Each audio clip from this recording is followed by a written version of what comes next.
Hello friends, कैसे हैं आप सब। स्वागत करते हैं आपके अपने यूट्यूब चैनल सृष्टि प्राइम 2.0 में।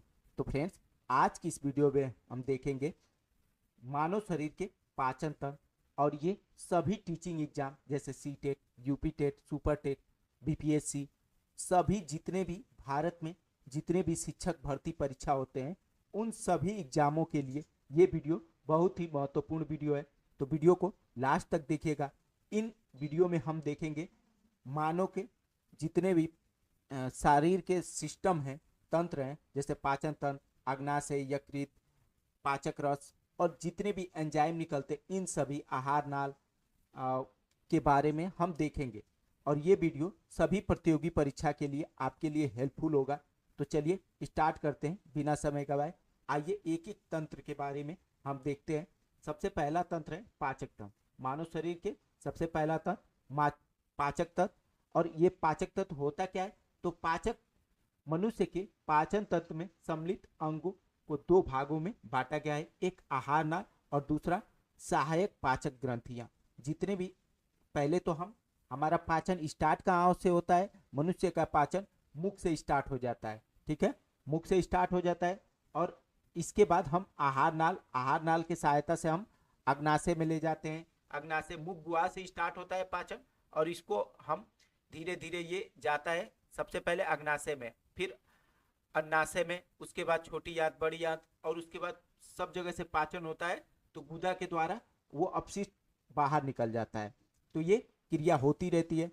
तो आहार नाल और सहायक ग्रंथियां। आइए सबसे पहले आहार नाल के बारे में हम जानते हैं। आहार नाल होता क्या है? तो आहार नाल 30 फीट लंबी मुख गुहा मुख से गुदा तक फैली एक नली है जो निम्नलिखित भागों में बटी है। देखिए ये इन सभी भागों में बटा हुआ है आहार नाल, ठीक है।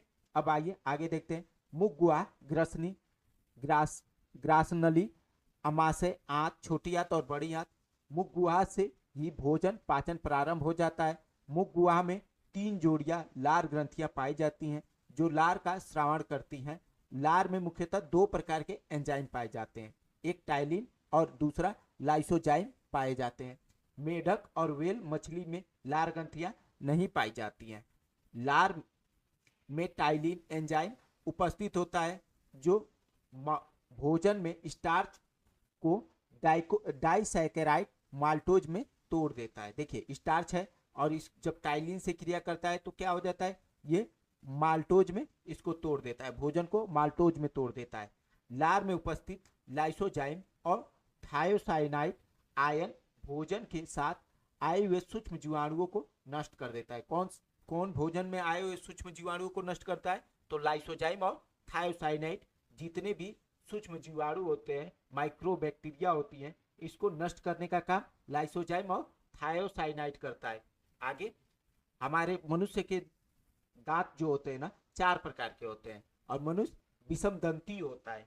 क्या होता है? विषम दंती होता है, अर्थात मनुष्य के 4 प्रकार के दांत पाए जाते हैं। मनुष्य में 4 प्रकार के दांत पाए जाते हैं। पहला कृतंग, कृतंग मतलब इंसाइनर, और दूसरा रत्नक, केनाइन, अग्र चवड़क, प्रीमोलर और चवड़क मोलर। अब आइए एक एक करके देखते हैं सभी के बारे में। पहला है इनेमल, दांत की ऊपरी परत होती है। इनेमल मानव शरीर का सबसे कठोरतम भाग होता है, ठीक है। और इनेमल में लगभग 98% कैल्शियम लवण, कैल्शियम फास्फेट, कैल्शियम कार्बोनेट द्वारा बना होता है। देखिए हम पूछा जाए अगर क्वेश्चन में कि सबसे कठोरतम शरीर का सबसे कठोरतम भाग क्या होता है, तो क्या होता है? इनेमल होता है, जो दांत के सबसे ऊपरी परत पे होता है, ठीक है। ये देखिए व्हाइट कलर में जो इनेमल है ना, यही सबसे शरीर का सबसे कठोरतम भाग होता है, ठीक। अब आइए आगे देखते हैं। अमाशय प्रोटीन का पाचन का प्रमुख स्थान है। अमाशय प्रोटीन पाचन का प्रमुख स्थान है। अमाशय की भीतरी दीवार पर उपस्थित जठर ग्रंथियां जठर रस का श्रावण करती है जो अत्यधिक अम्लीय होती है। अगर इतना अम्लीय होती है कि अगर इसमें हम अपने उंगली डाल दें तो ये उंगली को गला देगा। ये 1.8 होता है अम्ली, ठीक है। जठर रस के अंतर्गत पाचक एंजाइम्स तथा पेप्सिन एवं रेनिन का हाइड्रोक्लोरिक अम्ल HCl एवं म्यूकस आते हैं। हाइड्रोक्लोरिक अम्ल का स्रावण अम्लजन कोशिकाओं से होता है। HCl अम्ल जीवाणुनाशक की तरह कार्य करता है तथा भोजन के साथ आने वाले जीवाणुओं को नष्ट कर देते हैं। अब आइए अगला देखते हैं। मनुष्य की आंत की लंबाई कितनी होती है? 12 फीट होती है। मनुष्य की आंत को हम लोग दो भागों में बांट के देखते हैं। पहला छोटी आंत और दूसरा बड़ी आंत। दो भागों में विभक्त हो गया। अब देखते हैं इसमें एक एक करके। ग्रहणी, अग्र क्षुदांत और क्षुदांत क्या होता है? ये 3 प्रकार के होते हैं। और देखिए, पहला पित्तरस यकृत द्वारा स्रावित होता है और जो पित्ताशय गाल ब्लेडर में संचित रहता है। और पित्तरस गाढ़ा पीले हरे पीले रंग का क्षारीय द्रव होता है और पित्तरस में कोई भी पाचक एंजाइम नहीं पाया जाता है। अग्नाशय रस क्षारीय होता है जो अग्नाशयी कोशिकाओं द्वारा स्रावित होता है। इसमें कार्बोहाइड्रेट, वसा, प्रोटीन सभी के पाचन के लिए पाचक एंजाइम उपस्थित होते हैं, अतः इसे पूर्ण पाचक रस कंप्लीट डाइजेस्टिव जूस भी कहते हैं। अग्नाशय रस में इमाइलेज, ट्रेप्सिन, काइमोट्रेप्सिन, कार्बोक्सी पेप्टीज और लाइपेज आदि एंजाइम पाए जाते हैं। आग्न रस हल्के पीले रंग का हल्का क्षारीय द्रव होता है जो आंत्र ग्रंथियों द्वारा स्रावित होता है। ठीक है। अब आंत्र रस में निम्नलिखित एंजाइम उपस्थित होते हैं और उसका कार्य क्या होता है, आइए एक एक करके देखते हैं। माल्टोज का कार्य क्या है? तो माल्टोज क्या करता है? ग्लूकोज में बदलता है। माल्टोज को क्या करता है? ग्लूकोज में बदल देता है। आंत्र रस, जो आंत्र से रस निकलता है, वो क्या करता है? माल्टोज को ग्लूकोज में बदल देता है। सुक्रोज को ग्लूकोज और फ्रक्टोज में बदल देता है। और लैक्टोज को ग्लूकोज और ग्लाइकोज में बदल देता है। इरेप्सिन को प्रोटीन के अवयव को अमीनो अम्ल में तोड़ देता है। अब आइए देखते हैं आगे। बड़ी आंत छोटी आंत की तुलना में इतनी चौड़ी किंतु लंबाई में छोटी होती है। अधिक चौड़ी और क्या होती है? छोटी होती है। मनुष्य में लगभग 5 फीट लंबा तथा 2.5 अढ़ाई इंच चौड़ा होता है। बड़ी आंत सीकम, मलाशय और कोनल को 3 भागों में विभक्त होता है। क्या होता है? कोनल 3 भागों में विभक्त होता है। मनुष्य में सीकम से मुड़ी, ट्विस्ट और कुंडली लगभग 2 इंची लंबा रचना वर्मीफॉर्म अपेंडिक्स निकलता है। वर्मीफॉर्म अपेंडिक्स एक अवशेषी अंग होता है। ठीक है। इसका उतना विशेष काम नहीं होता है। अवशेषी अंग किसको कहते हैं? जिसका बहुत जरूरी काम नहीं होता है, कोई काम नहीं होता है, कोई बहुत मतलब प्रमुख भूमिका नहीं होती है।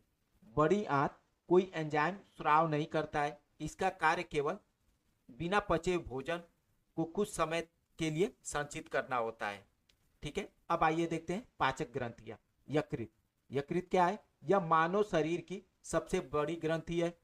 यकृत कोशिकाओं से पित्त रस का स्रावण होता है जो यकृत नलिका से होती हुई एक पतली पेशीय थैली पित्ताशय में संग्रहित एवं जमा होता है।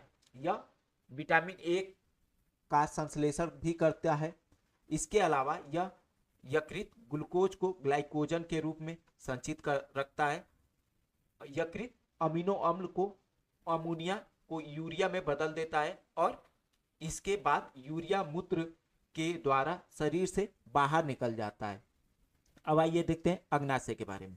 अग्नाशय यू आकार के ग्रहणी के बीच स्थित एक लंबी ग्रंथि है जो बहिस्राव और अंतःस्रावी दोनों ग्रंथियों की तरह कार्य करता है। अग्नाशय में एक विशेष कोशिकाओं का समूह है जो लैंगरहक द्वीप कहते हैं। लैंगरहक द्वीप के बी कोशिका से इंसुलिन तथा वाई गामा कोशिकाओं में सीमेटोस्टेटिन नामक हार्मोन निकालता है। ठीक है। मनुष्य में इंसुलिन की कमी से मधुमेह हो जाता है। क्या होता है? इंसुलिन अगर कमी हो जाएगा शरीर में तो क्या हो जाएगा? हमें मधुमेह रोग हो जाएगा। अब आइए आगे देखते हैं। अग्नाशय द्वारा ट्रेप्सिन एंजाइम का स्राव किया जाता है जो प्रोटीन को एमिनो अम्ल में परिवर्तित परिवर्तन के लिए उत्प्रेरक का कार्य करता है। तो फ्रेंड्स, वीडियो कैसा लगा, वीडियो की क्वालिटी कैसी लगी? अगर अच्छी लगी हो तो वीडियो को लाइक, चैनल को सब्सक्राइब और अपने दोस्त मित्र या सगे संबंधी को भी शेयर करिए। जो भी किसी भी प्रतियोगी परीक्षा, सीटेट, कोई भी टीचिंग एग्जाम या प्रतियोगी परीक्षा की तैयारी कर रहे हो तो उन्हें शेयर करिए, ताकि वो भी इस वीडियो का लाभ ले सके और अपनी तैयारी को बेहतर से बेहतर बना सके। तो मिलते हैं कल की वीडियो में एक नई टॉपिक के साथ। आज आपसे लेते हैं विदा। धन्यवाद।